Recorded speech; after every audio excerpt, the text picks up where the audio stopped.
Hi, you guys. My name is Tracy, and I am the Practical Prepper. And today I just want to have a little talk about what I'm sort of seeing in the economy and what some of the big retailers are saying about how people are shifting their spending. And I have taken some notes, so I'm going to wear my glasses. So I'm sorry about that, but so I tend to trust what the big retailers say more than I trust the news, the politicians. I feel like the news has a political bias depending on which station you listen to. Obviously, the politicians do. There's a lot of people who just want to say, hey, everything's okay. Inflation's under control. There's still jobs, blah, blah, blah, all that stuff. Like we all know, they tell us kind of what they want us to hear. And at least that's how I feel about it. So the people who don't do that are the retailers. The retailers tell us what's really happening in the stores. They track all of our spending. You know that. They track everything. And they see what changes in spending people are having. And they can analyze what's changing just based on how we're spending our money, how much of it we're spending, what types of things we're buying, and all that. So it's interesting information. I feel like it's more reflective of what's actually happening than what we're kind of reading in the headlines or seeing in the headlines. So over the last couple of weeks, Walmart, Home Depot, and Costco have all put out reports showing what these changes are. So it's really interesting to take a look at them. For me, I can honestly say I resonate with everything that they have said in these reports, and we have made decisions that are very similar to what other people are making.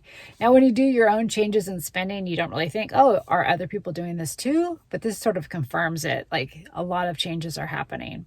So groceries cost more, utilities cost more, housing is costing more, and people are just trying to stretch their dollars as far as they can. And I think all of us have that feeling with this war in Iran and what's been going on that our dollars are just not going to go as far. And so we need to prepare for the future. Like, what if we see some price hikes similar to what we've seen in the last several years? Like, I feel like steaks are twice as much as they used to be. And they're already talking about the fertilizer issues, the farmers having to reduce their livestock. So that means if fertilizer is an issue and they're reducing their livestock, that means down the road when those sort of cows are ready to be sold as steak, there's going to be less of them. And that means there's going to be higher prices just because of that. So there's many, many examples like that, but they've already doubled in price in the last several years, at least where I live. And if they go up even higher, we're not going to be buying steaks all that much anymore. So let's break down what each retailer says. So Walmart says that shoppers have become extremely value focused. Walmart is actually doing pretty well. And the reason why they're doing well is because they have all their normal shoppers. Like, people are still shopping at Walmart. But what they're also seeing now is that people who would normally not have shopped at Walmart, like people who would maybe shop at more expensive stores, in our area, Albertsons is pretty darn expensive. There's other grocery stores out there that are really more expensive. Like, people aren't shopping in those stores as much anymore, and they're starting to shop in less expensive stores like Walmart. And so that's a shift. So they're retaining all their regular customers, and now they're gaining customers that are choosing Walmart over the more expensive stores. So that's a huge shift, and I can say that has happened to us as well. I was one of those people who did not like shopping at Walmart. I didn't like going in there. It's too big, it's overwhelming, it's kind of crowded in the area that I'm at, and whenever you go to check out, at least here in ours, the lines take forever. Like, there's just never enough of them open. And it's just annoying. But now I'm like, I got to shop at Walmart. The prices are better and a lot better on some things than the other stores in my area. So now I'm just sucking it up and I'm doing it because I feel like I have no choice. So Walmart says people are prioritizing groceries, household essentials, basic needs, and lower prices. And that's absolutely happening. At the same time, discretionary spending is softer. That means people are thinking harder before buying. So they are not buying things like, unless they really need to, like home decor, electronics, impulse purchase or extra expensive items or things that they just don't need. So they're really focused on buying the essentials and the lower priced essentials. Like overall, that's how people are spending there. They also mentioned gasoline prices being a lot higher. So even for them, everything that they bring in is affected by gasoline because, you know, everything gets moved around by trucks that drive with gasoline. So everything costs more when the gasoline prices are high. At the time I am shooting this video, the gas is oil right now is over $100 a barrel or around $100 a barrel. And that is very high. So that's going to affect everything. So Walmart tends to be one of those stores that benefits during sort of economic hard times because they have like this, the prices are better because they're like a huge store and they get these like large quantities, like they can buy in bulk, they get these special prices. Other smaller stores don't get that. So Walmart, their basic thing that they're saying is people are still buying, but they're buying like sort of more cautiously, more defensively, buying necessities rather than luxury items or extra items. So the next place is Costco. So Costco is seeing something similar, but with a slightly different angle. They said people are willing to spend money when they feel they're getting a strong value. So people are really coming into Costco because they can buy things in bulk and they can get those better prices on the bulk items that last longer. So they're willing to make that investment more so now to buy things like that. So Costco's getting, more crowded and people are doing less shopping at other places and they're taking advantage of those bulk prices. They're focusing on groceries, fuel savings. So when gas prices go up, Costco tends to have the best prices in gas. So people start like saying, hey, I guess I am going to go deal with that Costco line at the gas station because it's worth driving to that place to get gas versus just going to your other stations around town. I know that makes a big difference here because our gas prices can be quite a bit higher than Costco. And then they're also looking at staple goods, things that stay in your cupboards longer, like, the dry goods, the shelf stable goods that you can buy in large quantities. So it all makes sense because people are stocking up on things like that can last a long time. They can get good prices by buying in bulk. Another interesting thing that Costco has mentioned is that shoppers become more intentional. They're not just going like grabbing stuff off the shelves. They're really thinking about their purchases and they're making sure it's actually something they need. So the impulse shopping has gone down. People are not buying this extra like, oh, this looks nice, I'm going to get it because it's at Costco and it's a good deal. They're skipping that stuff unless they really seem to need it. And people are trying to maximize value and they're focusing on their necessities before the wants. So the extra things that Costco sells that they don't really need, they're just not going to get. I mean, there's a lot of frivolous items at Costco as well, like maybe the jewelry and sometimes all those stuffies and the play equipment in the backyard and all, brand new barbecue this year or whatever they have. I don't know. Maybe they don't sell barbecues. That's Home Depot. But they're just focusing on the things they need, not just like, hey, there's a good deal at Costco, I'm going to get it. Nope, they're not going to get it just because it's a good deal. They're going to want the good deal and the necessity. So they're combining those two thoughts when they make their purchases. And that's what Costco has noticed. So what this says is the consumer still has money to spend right now, but they're really watching their budgets and they're being cautious and deliberate in the way that they shop, which they weren't doing so much before. And the next one is Home Depot. This one I find to be very interesting because housing prices and like repairs and maintenance and remodels and all that stuff, that covers a large part of the economic picture just because so much happens when you buy a house. Like people typically, if the mortgage rates are good, the prices are good, then there's money being exchanged there, money being made. People, when they move in, they do some redecorating, remodeling, they'll repair some things. They're going to have to make large purchases, like if they need a new washer and dryer or a refrigerator. They're going to do flooring. They're going to have to buy more furniture. They might have landscaping that needs to be done. They need tools to do projects, and they're always wanting to upgrade things. But what they are seeing is that people are not doing all that. So mortgage rates are remaining pretty high. They've come down a bit, I think, but they're still pretty high, at least in our area. So people aren't moving as much. So they aren't doing all these projects they might normally be doing if they were moving and buying and selling. So the slowdown in that just by the mortgage rates, slows down all the transactions, all those people shifting around from house to house, and all the, hold on, my phone just rang, and all the things they might be doing because they've shifted around in houses. So that's like a ton of activity. And I know that our family has definitely done that. We have moved quite a few times, and we have done a ton of remodeling ourselves. We've hired out some of our remodeling. We've done landscape. We've done it all. And we are just at this point where we're like, we're not doing anything. It's like, we will repair what we have to repair. If a dishwasher breaks, I'm going to fix it. If I have to buy a new one, I will. But if I can fix it, I'm going to fix it. Do I want new cabinets in my kitchen? Yes, I do.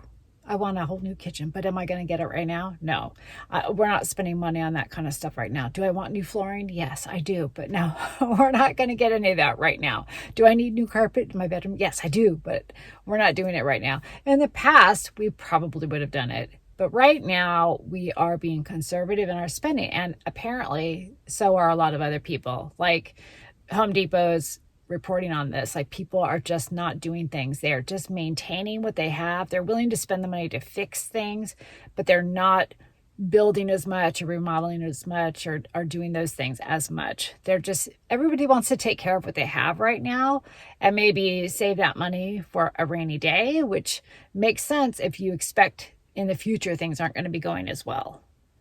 So people have some money, but they are kind of feeling like they need to hold on to it right now at the very least. Some people may not have any money, and that's another issue as well. But even if people have some, they aren't really willing to spend it as easily as they would have been in the past. So people are delaying their dream kitchen. They're delaying their luxury remodels. They are skipping major remodeling projects that they may have done in the past. So maybe in a couple of years they'll do it. But usually when you have a project like that, it's not really a need thing. A lot of times it's a I want thing. So people aren't spending money on the I want things as much as they are waiting to see if they need to do things. Like they need to replace something or fix something or upgrade it and make it, their dream kitchen or whatever. So it's a very different type of spending behavior. So this is a major shift in how people would spend money on those types of things that's happening all over the place. So the overall shift is people are looking for value. They are holding off on unnecessary purchases. They're delaying major expenses if they can. They're asking themselves, do I really need this? Do I really need to spend my money on this? Can we wait? Can we wait a year? Can we wait 6 months? Can we wait 2 years? Do I need to take this big vacation even? Maybe I'll do a smaller vacation, something where I don't have to get in an airplane, because that's another thing that's gone up, right? The airline prices have gone like cuckoo crazy for this summer. And I know because I'm going somewhere and we paid a lot for our tickets. It's just higher than it's ever been, it feels like. So I'm not saying people are incredibly stressed yet about money. I mean, we are still in sort of like a time of caution. People are being careful. They're not just spending on whatever, at least not according to these stores. The shift has begun. People are cautious about what is coming. And we should be. We've got the war in Iran. We have the potential expense of that. We have the fertilizer issues. We have the cow issues. We have the gas prices that are super high right now. So if you think about all that stuff and you're looking forward, that if this stuff continues, that even if it doesn't continue, like there's already going to be an effect, and it hasn't hit us yet. Like we have to know that like 6 months, a year and a half down the road, some of these price hikes are going to hit, and we need to be prepared for that to happen. At least if you like to think ahead, like I do. As a prepper, I like to think ahead. I like to say, this doesn't look good. And I have another video I want to talk about what the lady at the grocery store told me. And she had an interesting little story, so I thought I'd share that. But it's just another thing that points towards what's happening with people. So I just think this is good to look at. This is good to look at for everybody. Be level-headed about it. Be practical about it. If you know prices are going to get more expensive in the future, it's good to prepare now.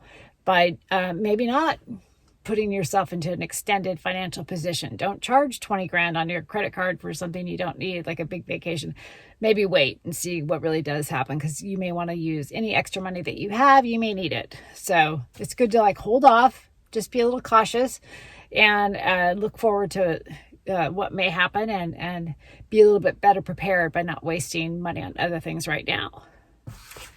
So my mom grew up, and I always think about her when I think about people not spending as much money. Like, she grew up during like post Depression era.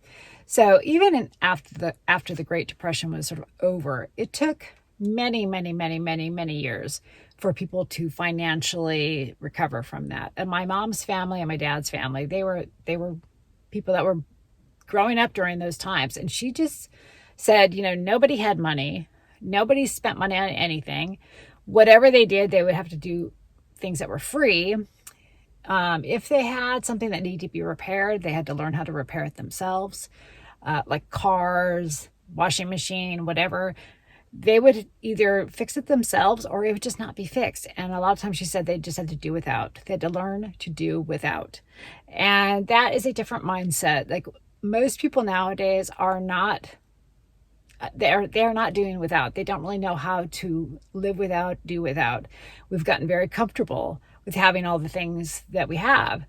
And so it's just a good time to think about, like, do you want to do without things, or do you want to prepare so that you don't have to do without as many things? And my goal is to prepare so I don't have to do without as many things.